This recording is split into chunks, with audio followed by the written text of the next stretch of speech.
राय साहब, thank you very much for taking the time out. ये फरमाइए कि आज जुलाई 13 है, यौम शहदाए कश्मीर है। एक तो इसकी अपनी सिग्निफिकेंस है कि वो 22 शहदा जिन्होंने अपनी जान का नजराना पेश किया एक लेजिटिमेट स्ट्रगल के लिए, ऑपरेशन के ख़िलाफ़।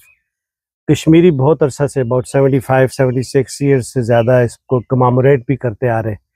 इससे हमारे लिए क्या लेसन है? What do we learn out of this their sacrifice? What do we learn from the commemoration जो हम करते हैं? कश्मीरियों के लिए इसमें सबक क्या है? बहुत बहुत शुक्रिया मजीद साहब। आज का दिन जो है जो सुबह हमारे यहाँ कश्मीर में सुबह होगी और आज हम फ्रेडरिक में बैठे हुए हैं और पस मंज़र में आप तो कश्मीर जैसा एक मंज़र भी लाने की कोशिश की है और टॉपिक जो है वो बहुत ही अहम है। 13 जुलाई 1931 के वाक़े को अगर हम गहराई में जाके देखें तो इसके अंदर एक बहुत बड़ा पैगाम है आने वाली नस्लों के लिए। और ये कोई ऐसा जिस किस्म की गुफ्तगू अगर आगे चल के मौका आएगा मैं बात करूँगा इस पर, लेकिन जो क्विकली इसमें हमें जो अहम पैगाम है मुझे कि स्ट्रगल स्ट्रगल स्ट्रगल। अब आप देखें कि जो इसमें तस्वर आता है अजान का, अमूमन जो है कि इसको एक शख्स ने अजान दी, उस पर गोली चली, दूसरे, तो इसमें ये ज़रा लोगों को बता दें क्या हुआ था, ज़रा एग्जैक्टली वाक़या क्या था? या एग्जैक्टली जिस वक्त में ये 1931 की बात है कि एक अब्दुल कदीर जो थे उनके हवाले से कि उनके ऊपर मुकदमा चल रहा था जेल में बगावत का। अच्छा। और वहाँ लोग जमा हुए ओपन ट्रायल सुनने के लिए कि भाई जो है वो श्रीनगर में जेल में ट्रायल हो रही थी और लोगों की उस वक्त में। जेल का नाम याद है? Central jail. अच्छा, सेंट्रल जेल श्रीनगर। अच्छा। और वहाँ पे क्योंकि वो शख्सी राज था, महाराजा की हुकूमत थी, सख्त हुकूमत थी, एक डिक्टेटर की हुकूमत थी, तो वो उसने उसको बगावत के जुर्म में जो है वो अब्दुल कदीर खान एक शाह था और उससे तो लोगों ने उसके लिए इंसाफ के लिए आवाज़ उठाई कि इसकी ओपन ट्रायल हो। अच्छा। और इस ओपन ट्रायल के ऊपर जो है वो लोग वहाँ पे जमा थे तो उन्होंने गोली चलाई। और नमाज का टाइम था? नमाज का मुझे एग्जैक्टली याद तो नहीं है, लेकिन अगर मैं भी हो तो तब भी तस्वर में जो है क्योंकि अमूमन जो है एक वाक़या हुआ और उस वाक़े को मुख्तलिफ अंदाज में बयान किया गया है। अमूमन आमतौर पर ये कहा जाता है और इस अंदाज से ज़्यादा जोर दे के कि ये कोई मजहब का मामला था, दरअसल ऐसा नहीं है। नहीं, इसमें क्या कितनी हकीकत है कि अजान शुरू हुई? हाँ, अच्छा। ये बिल्कुल है, ये फैक्ट है। अजान देना शुरू हुई, अजान एक में दी, उसको मार दिया, दूसरा ठीक तस्वर है। जी, आप उस चीज को समझने और समझाने की कोशिश करें। ठीक है। अजान क्या है? अजान है एक कॉल, ठीक, कॉल टू एक्ट। अच्छा, अब एक्शन दो तरह का था। एक तो एक्शन था जो गासिब जालिम हुक्मरान का था, उसने एक्शन किया, गोली चलाई, और एक एक्शन था स्ट्रगल का, सब्जेक्ट का जिस पे गोली चलाई गई उसका, और वो क्या था? उसने अपनी जान दे दी, उसने कहा चलाओ। एक के बाद दूसरा आया, दूसरे के बाद तीसरा आया, चौथा आया। 22 लोगों की शहादत से उन्होंने एक बुनियाद रखी, स्ट्रगल अंटिल विक्ट्री।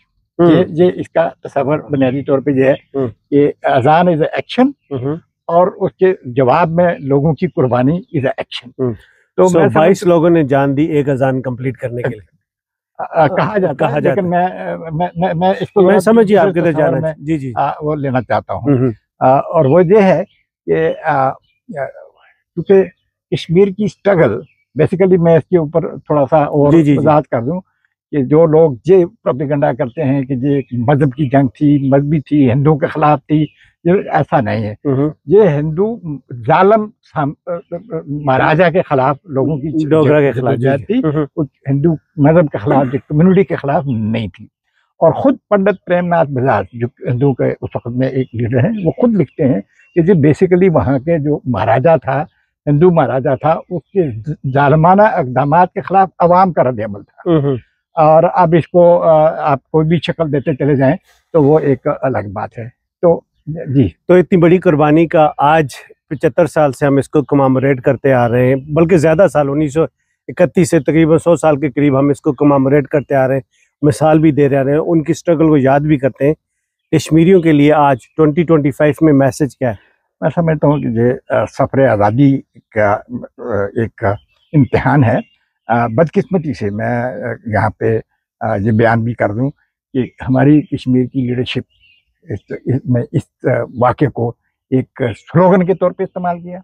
और हर साल हम कहते हैं कि जी दिन मनाते हैं और कमेमोरेट करते हैं, लेकिन क्या वजह है कि हम 77 साल से अभी तक, ये बल्कि 100 साल की बात है ना, तो लेकिन ये 77 साल से तो वैसे ही हम एक ऑक्यूपेशन में पड़े हुए हैं। तो ये बात साबित करती है कि अब जो नई जनरेशन जो है वो इस बात पे सोचने पे मजबूर हो गई है कि हमारे साथ जो है वो धोखा हुआ, और वो धोखा हमारी अपनी लीडरशिप ने किया। अच्छा, एक तो जो भी है, अपनी लीडरशिप से क्या मुराद है आपकी? जो भी कश्मीर की लीडरशिप जो है उन्होंने किस तरफ? दोनों तरफ? दोनों तरफ जो पावर पॉलिटिक्स में थे? पावर स्ट्रगल में जो रहे हैं, और जो नारा लगाते हैं 31 जुलाई के ऊपर, सब कुछ चीजें करते हैं, लेकिन अमलन उनका अमल कुछ भी नहीं है। अच्छा। वो लोगों से तो कुर्बानी की तवक्को करते हैं, लेकिन खुद कोई कुर्बानी देने के लिए तैयार नहीं है, और लोगों ने कुर्बानी दी है और दे रहे हैं। तो आप ये कहना चाह रहे हैं कि अभी भी 13 जुलाई को लोग पूरी दुनिया में कश्मीरी निकलेंगे, स्लोगन इंचैंट करेंगे, कमेमोरेशन होंगी, तकरीबात होंगी, स्पीचेस होंगी, लेकिन आखिर में बस वो गुफ्तन नशिस्तन बर्खास्तन? मैं ये देखें, क्या होता है ये, कोई किसी चीज को याद मनाने का बेसिकली होता तो यही है कि हम एक अज़म करते हैं, एक रिवाइव करते हैं। हाँ, रिवाइव करते हैं, याद करते हैं, याद ताज़ा करते हैं वाक़े की, और फिर उसके बाद अपने आप को स्ट्रगल में डालते हैं। हमारी बदकिस्मती ये है कि हम हर साल ये दिन मनाते हैं, लेकिन प्रैक्टिकली इसके अंदर जो है वो जो स्ट्रगल की रिक्वायरमेंट है उस तरफ नहीं जा पाते। तो इसके लिए आप किसको मोरद इल्ज़ाम ठहराएंगे?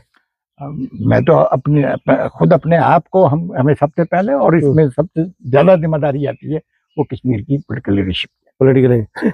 तो आज के दिन कश्मीरियों के लिए पैगाम? मैं समझता हूँ कि आज़ादी की जदोजहद बहुत तवील है, सब्र आज़मा है, और इसमें बहुत ज़्यादा जो ज़रूरत है वो फोकस करने की है राइट डायरेक्शन की तरफ। हमें कंफ्यूज किया गया है, हमें हमारी जदोजहद को दो मुल्कों के दरमियान ज़मीन के टुकड़े के झगड़े में बनाया गया, और हमें जो है वो इसको मुख्तलिफ इसकी तावीलें दी गई, और आज हमें वक्त आ गया कि हम इसको कौमी आज़ादी के मकसद के तौर पे लें, और उसके लिए जदोजहद करें कि ये मुल्क हमारा है, इस पर हुकूमत हम करेंगे, इसकी हिफाजत भी हम करेंगे, इसके जो वसाइल हैं इस पर भी हक हमारा है, और हक हुक्मरानी भी हमारा है। बहुत शुक्रिया राज साहब, आपने टाइम दिया, और मैसेज ये है कि स्ट्रगल के लिए लोगों ने अपनी जान का नज़ाना तक पेश कर दिया, और वो मैसेज उसके पीछे ये था कि स्ट्रगल या आज़ादी प्लेट में रख के नहीं दी जाती, उसके लिए जद्दोजहद भी करनी पड़ती है और बड़ी सी बड़ी सेक्रीफाइस भी करनी पड़ती है, और यही आज का मैसेज है। Until next time, take good care of yourself. अस्सलाम वालेकुम व रहमतुल्लाहि व बरकातहू। Thank you.